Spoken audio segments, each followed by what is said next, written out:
Vous avez été nombreux à me poser la question à savoir comment un migrant en Allemagne fait du volontariat.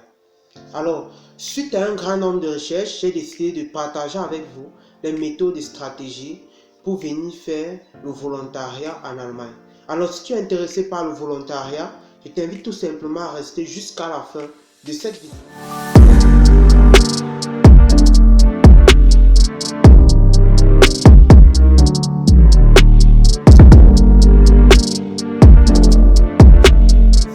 Moi c'est Miguel Ngewa, bienvenue dans ma chaîne YouTube qui a pour but d'aider tous ceux qui désirent migrer en Allemagne faire la formation en soins infirmiers.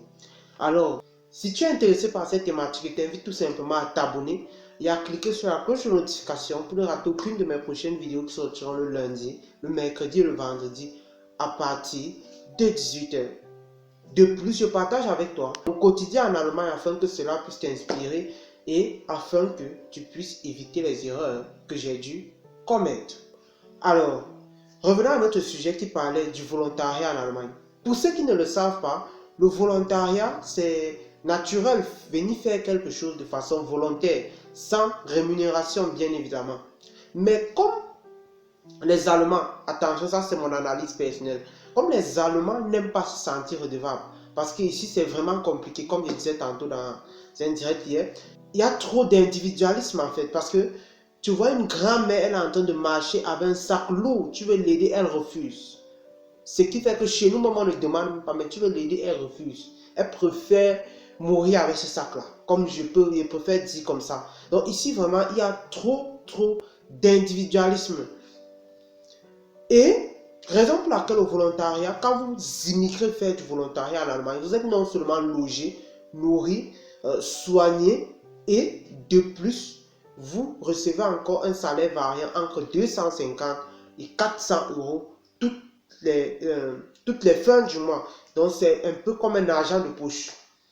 Alors, comment faire donc pour immigrer faire du volontariat en Allemagne? Pour tous les pays principalement de la zone francophone, vous avez besoin premièrement d'un baccalauréat.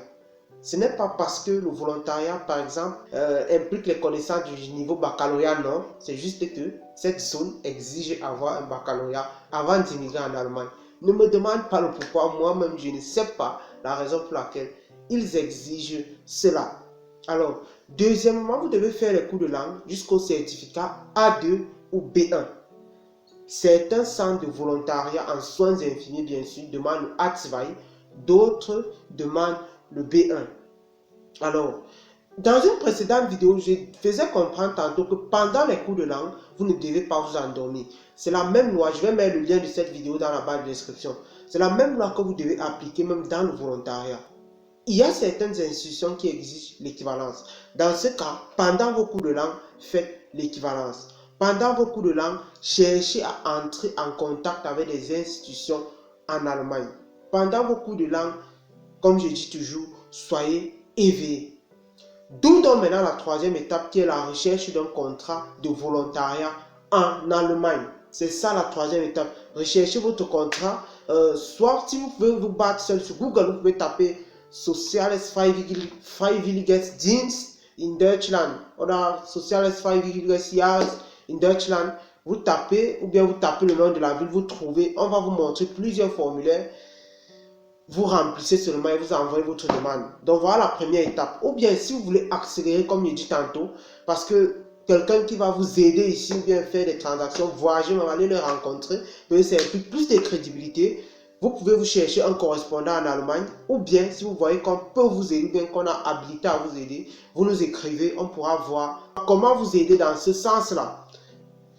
Ainsi, nous finissons avec la quatrième étape qui est la demande de rendez-vous où vous vous trouvez. Ça dépend des critères de demande de rendez-vous. Et la demande de rendez-vous, ça dépend de votre contexte, je peux dire ainsi. Soit, il y a des pays comme le Bénin où c'est pas compliqué, où on finit, on appelle seulement pas. Mais si vous êtes dans des pays comme le Cameroun, demandez même bien avant. Demandez bien avant, même pendant les cours de langue. Parce que le rendez-vous, c'est du ouf.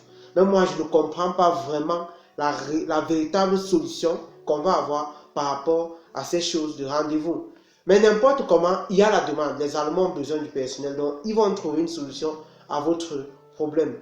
Restez seulement focus et attendez les suites, les nouvelles décisions, les autres décisions.